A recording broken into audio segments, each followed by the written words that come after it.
All right, guys, welcome back. It's me, Daniel, with VintageMagic.com. This is a video about the rebacked mock Sapphire. This card was sent to me by Adam from New York, and it actually was graded by Beckett, and Beckett got it right this time and said it's rebacked. And we're going to go through what exactly is the situation here. So what I have here is a collector's edition, or let's see, collector's edition mock Sapphire, and an authentic beta mock Sapphire. It's kind of not variable, or kind of like a ground, or just a, I forgot what they say in science, the terms. You guys can put in the comments below. But anyway, I'm going to go through this, and yeah, so this guy basically contacted me and he wanted an appraisal, and I do appraisals. You know, I do appraisals for people that, you know, obviously if they're reback cards, I generally charge them a lot less. If you want a consultation, it's going to be $150 an hour. Kind of talk about Magic Finance, stuff like that. But if you want an appraisal, I can give you a better rate, obviously. And obviously make a video because, you know, these authenticity videos obviously are great for people to get some knowledge about the investing of Magic, and it will help other people, other collectors, understand what to look for and what not, and what to be afraid of, you know, in the future, and be skeptical. It's good to be skeptical on some of this stuff because of what's going on in the market.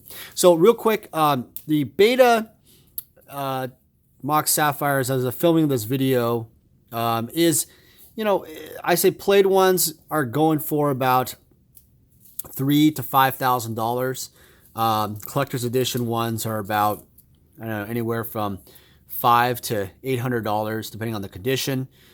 If you're worse condition, probably get them around $250 range, $300. But the point of the matter is there's a wide gap. It's worth pretty much doing a reback to some of these people because obviously the potential for the profit is much greater, you know. So that's why people do it. People say, well, why would you do it? Why does that happen? That's the main reason.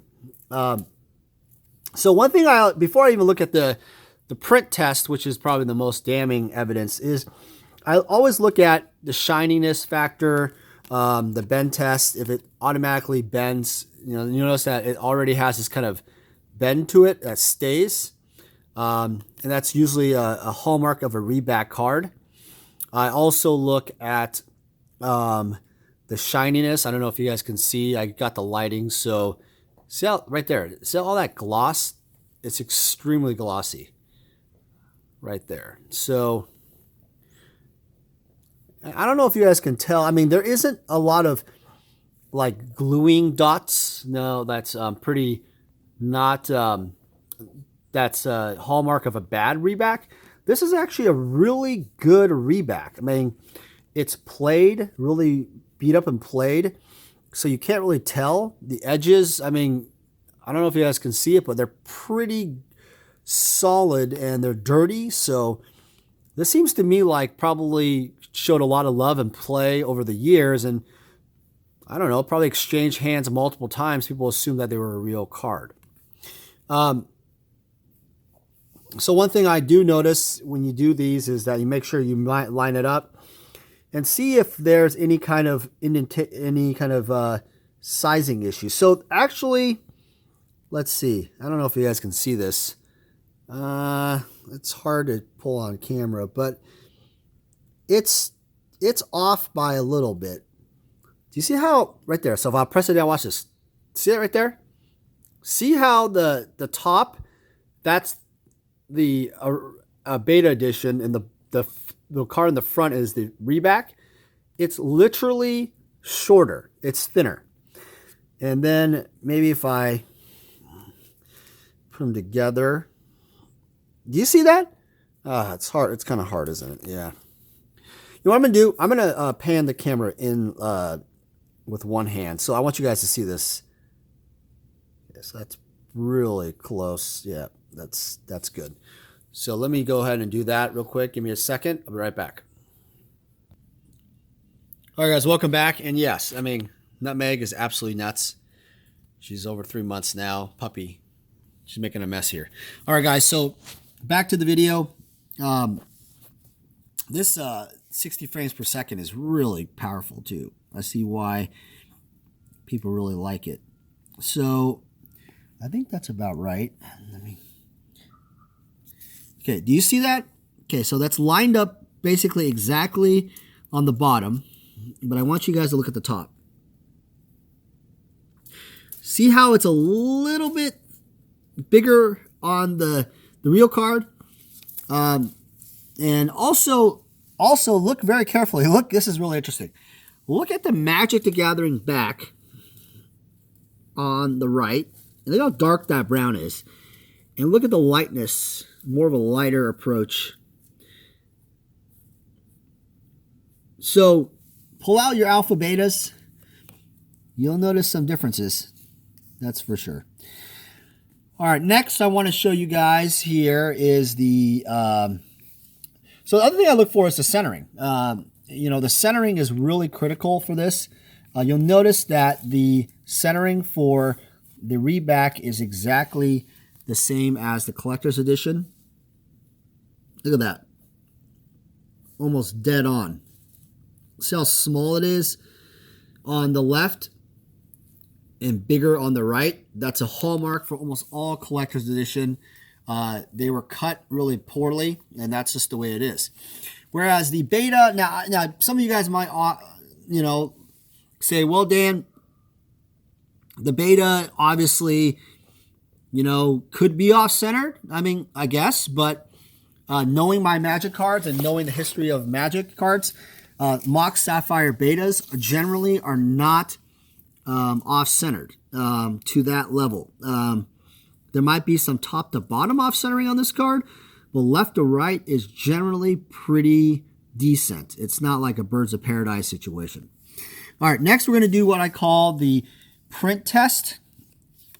And this is just to understand that I want you guys to look at, you know, the print. So look at the zeros, look at the mock Sapphire. Here we go. There it is. Look very carefully. Do you guys see the differences?